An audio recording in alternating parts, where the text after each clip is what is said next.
विधानसभा की राजनीति में 25 वर्ष पूरे करने के बाद 30 अक्टूबर 18 को जनसत्ता दल का गठन लखनऊ में हुआ और ऐतिहासिक रैली वहां पे हुई। पूरा विश्व कोविड की चपेट में आ गया और इस दौरान रैली करना, सभाएं करना, जनसंपर्क करना ये संभव नहीं था। आज ईश्वर की कृपा से उस प्रकोप से हमको मुक्ति मिल रही है। उसी क्रम में जनसेवा संकल्प यात्रा के नाम से आज लखनऊ से ये यात्रा शुरू करके और झांसी में आपके जनपद में समापन। इस रैली का उद्देश्य अपने समर्थकों, कार्यकर्ताओं से भेंट करना, पार्टी के पदाधिकारियों से भेंट करना है। जहां तक आने वाले विधानसभा चुनाव की बात है तो 100 से अधिक सीटें हम सभी लोगों ने चिन्हित करी हैं। हो सकता है इसकी संख्या और बढ़े। जहां हमारे प्रत्याशी मजबूत स्थिति में हैं और पार्टी मजबूती से चुनाव लड़ेगी। तो हमको जो कहना था वो कह दिया। अब आपके जो प्रश्न हैं आप आज आप शिवपाल यादव से मिले हैं जी, क्या लगता है उनके साथ गठबंधन रहेगा? नहीं, देखिए हमारी उनकी सामान्य मुलाकात शिवपाल यादव या किसी और दल से गठबंधन करके आना जी बिल्कुल। पहले शिवपाल जी वाला जवाब देने, वो भी कानपुर आ रहे थे, हम लोग भी कानपुर से एक जैम में फंसे हुए थे। जब हम लोगों ने एक दूसरे को देखा तो उतर के शिष्टाचार भेंट करी और 93 से हमें 96 में माननीय शिवपाल जी विधायक हुए और तब से मिलना जुलना है, परिचय है। तो उसका कोई राजनीतिक निहितार्थ नहीं था। और जहाँ तक आपने गठबंधन की बात करी, किसी भी दल से अभी तक गठबंधन की कोई वार्ता नहीं हुई है। जैसे होगी या गठबंधन होगा, आपको अवश्य प्राथमिकता पे अवगत कराया जाएगा। 2022 की राजनीति में क्या सबसे बड़ा आपका एजेंडा क्या रहेगा जनता के बीच में?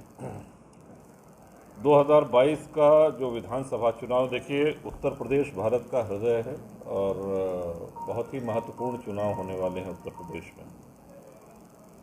न सिर्फ ये सबसे बड़ा प्रदेश है बल्कि ये प्रदेश ये भी तय करता है कि भारत का प्रधानमंत्री कौन हो। जिसकी आमतौर पर यूपी में सरकार होती है उसका प्रधानमंत्री होता है। किसानों के, नौजवानों के लिए तमाम योजनाएं हैं। कृषि यंत्र सस्ते होने चाहिए, छात्रों की छात्रवृत्ति बढ़ाई जानी चाहिए। इसके अलावा हम संक्षेप में यदि आपको कहें तो जनसत्ता दल का एक घोषणा पत्र है कि जनप्रतिनिधि सदैव जनसुलभ होना चाहिए। देखिए, एक विधायक के रूप में बहुत से काम हमको ऐसे करने पड़ते हैं जो हमारे अधिकार क्षेत्र में नहीं आते हैं। ये आप समझ रहे हैं कि नहीं हम क्या करें? तो ये भारत का जनप्रतिनिधि या विशेषकर उत्तर प्रदेश का जनप्रतिनिधि, विधायक या सांसद, लोग उससे सिर्फ ये आशा नहीं करते हैं कि आप विधानसभा में जाके हमारे क्षेत्र की कमियां उजागर करें या हम विधानसभा में जो है विधेयक पर हमने चर्चा कर ली तो हमारा काम समाप्त हो गया। जनप्रतिनिधि जब तक जनसुलभ नहीं होगा, जनता अपने सुख दुख की बात उनसे नहीं कह सकेगी, तब तक वो सफल नहीं होगा। और आज विधानसभा में 28 वर्ष पूरे होने के बाद छठा टर्म, ये प्रसन्नता है कि क्षेत्र की जनता का सहयोग, उनका आशीर्वाद उसको मिलता रहा है। और परिचय हम कराना चाहेंगे। विनोद सरोज जी हैं, प्रदेश अध्यक्ष हैं, तीसरी बार विधायक हैं और इसके पहले इनके पिताजी 2 बार विधायक रहे निर्दलीय, बाबागंज विधानसभा जो कि कुंडा से सटी हुई है। अक्षय प्रताप सिंह गोपाल जी चौथी बार एमएलसी हैं और लोकसभा के सदस्य भी रहे। आमतौर पे लोग पार्टी का गठन तब करते हैं जब वो किसी पार्टी में मौजूद हों, उनको लगे कि उनकी उपेक्षा हो रही, उनकी सुनी नहीं जा रही है, तथाकथित रूप से उनको घुटन महसूस हो रही है, उनके अधिकारों में कटौती कर दी गई, खिन्न होकर के वो लोग पार्टी का गठन कर लेते हैं या अपने किसी एक जाति विशेष को पकड़ करके उन्होंने एक पार्टी का गठन किया। अन्य दलों और जनसत्ता दल में सबसे बड़ा अंतर ये है कि जिन छोटे या नए दल, जो भी आप लोग नाम देना चाहें, इन लोगों ने जब तक किसी बड़े दल से गठबंधन नहीं कर लिया तब तक ये विधानसभा या पार्लियामेंट नहीं पहुंच पाए। इनका खाता ही तब खुलता है जब ये बड़े दल से किसी से गठबंधन कर लेते हैं। तमाम ऐसे उदाहरण आपके सामने हैं। लेकिन जनसत्ता दल के साथ ऐसा नहीं है। हम लोग एक लंबे कार्यकाल से विधानसभा के सदस्य मौजूद हैं और परिचय की अगली कड़ी में शैलेंद्र कुमार जी हैं, 3 बार लोकसभा के सदस्य रहे हैं, प्रदेश सरकार में मंत्री भी रहे हैं और कोऑपरेटिव बैंक के चेयरमैन प्रतापगढ़ के रहे हैं। तो हर तरफ देखेंगे एक राजनेताओं की अनुभवी टीम वो जनसत्ता दल में मौजूद। राजा भैया अभी एक सवाल था, आपकी राज्य में एक धर्म विशेष के लिए राजनीति चलती थी, अब सारी विपक्षी जो दल थे भाजपा के बाद जैसे मुद्दा बना उसके बाद वो सारे दल अब एक अपने आप को सबसे बड़ा हिंदू दर्शाने की कोशिश करने लगे, चाहे सपा हो, बसपा हो या कांग्रेस हो, मंदिर मंदिर जाने की एक राजनीति शुरू हुई है नई तरीके से।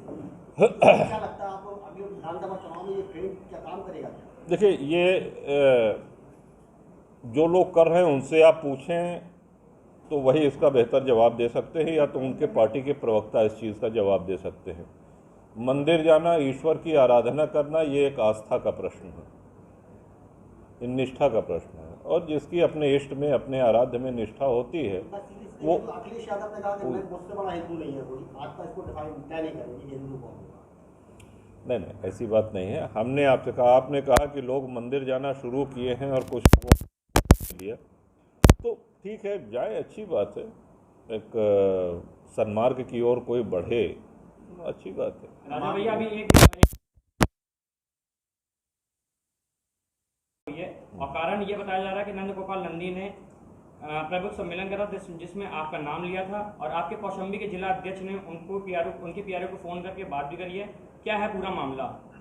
इस मामले में हमसे न बुलवाइए तो अच्छा है। इस पर नो कमेंट्स ही कहना हम पसंद करेंगे। तो अनुरोध है कि इस विषय में हमसे मत बुलवाइए। भैया आपको कई साल राजनीति में हुए, तो आपको राजनीतिक पार्टी अपने साथ क्यों नहीं लेती? नहीं, हम नहीं जी, बिल्कुल। आपने कहा कि कोई राजनीतिक पार्टी क्यों नहीं लेती, बात ऐसा नहीं है। जब जिस पार्टी को ज्वाइन करना चाहते कर लेते, और इस कार्यकाल में ये हमारा सौभाग्य रहा है कि बहुत बड़े नेताओं के साथ काम करने का अवसर मिला है। आदरणीय कल्याण सिंह जी, आदरणीय राम प्रकाश गुप्ता जी, आदरणीय राजनाथ जी, आदरणीय मुलायम सिंह जी, आदरणीय अखिलेश जी, इन सब के कार्यकाल में, मुख्यमंत्रित्व काल में मंत्री पद का दायित्व संभालने का सौभाग्य मिला है। और जिस भी विभाग को संभाला है उसकी रिपोर्ट, उसका आउटकम अच्छा रहा है, और एक लंबे समय तक मंत्रिमंडल संभालने के बाद भी बेदाग होकर के, बिना किसी दाग के आज आपके सामने बैठे हैं। तो पार्टी ज्वाइन करने का विचार इसलिए नहीं बना कि आमतौर पर अब लखनऊ यूनिवर्सिटी से पढ़ के गए थे, गांव पहुंचे, राजनीति का कोई अनुभव था नहीं, कोई पृष्ठभूमि भी नहीं। मूर्ति बहुत पहले से चला रहा है। मूर्ति मतलब अभी से तो नहीं, मूर्ति तो देखिए महापुरुषों की पहले से लगती आई है, इसका सरकार विरोध कर रही है। और मूर्ति वो लगाए जिनकी आस्था हो। तो मैं नहीं समझता कि मूर्ति लगाने में कोई, अगर किसी महापुरुष की मूर्ति कोई लगाता है, हम नहीं जानते हैं आप किस प्रकरण में बात कर रहे हैं, लेकिन कोई भी मूर्ति तभी व्यक्ति लगाए जब उस महान व्यक्तित्व में उसकी आस्था हो, निष्ठा हो। फूलन देवी की मूर्ति लगाने पर लोगों ने विरोध किया था, जबकि समाजवादी पार्टी के लोग हैं अपने गांव देहात हर जगह मूर्ति लगा रहे थे, तभी सरकार ने विरोध किया। न, हमको इसकी जानकारी बिल्कुल नहीं। विधानसभा चुनाव आते ही प्रभुत्व पर जैसे सम्मेलन और जातिवादी राजनीति प्रादुर्भाव शुरू हो गया, आप इस पर क्या? ये कोई नई बात नहीं है। हर बार जब चुनाव आता है, अधिक से अधिक जातियों को अपने पक्ष में करने के लिए राजनीतिक दल इस तरह का सम्मेलन करते हैं, और सिर्फ उत्तर प्रदेश में नहीं, पूरे देश के हर राज्य में ये होता है। अभी कुछ दिन पहले एक वरिष्ठ पत्रकार हमसे पूछ रहे थे कि साहब यूपी में जातिवाद का बड़ा बोलबाला है, और हम कहे नहीं, यूपी में नहीं है, ये हर जगह है। आप इस समय यूपी में मौजूद है इसलिए, तो हम कहे ऐसा मत कहिए कि सिंगल आउट कर दीजिए यूपी को कि साहब ये बीमारी उत्तर प्रदेश में है, बाकी कहीं नहीं है, ऐसा नहीं है। तो उस पार्टी के, उस जाति से संबंधित जो लोग हैं वो सभाएं करते हैं अपना महत्व बढ़ाने के लिए, या सम्मेलन करते हैं अपना महत्व बढ़ाने के लिए। जहाँ तक हमारे दल की बात आप कहें तो हमारा कभी भी जातिवाद में विश्वास नहीं रहा है। और एक और बात हम बताना चाहेंगे कि आप लोग भौगोलिक दूरी इतनी अधिक है, आपको लगता होगा कुंडा कोई क्षत्रिय बाहुल्य सीट है, तो 3.25 लाख मतदाता है, मात्र 10,000 ठाकुर है कुंडा विधानसभा में। तो ये भी मैं बता दूं कि हर जाति वर्ग मजहब के लोग, उनका आशीर्वाद, उनका स्नेह मिलता है।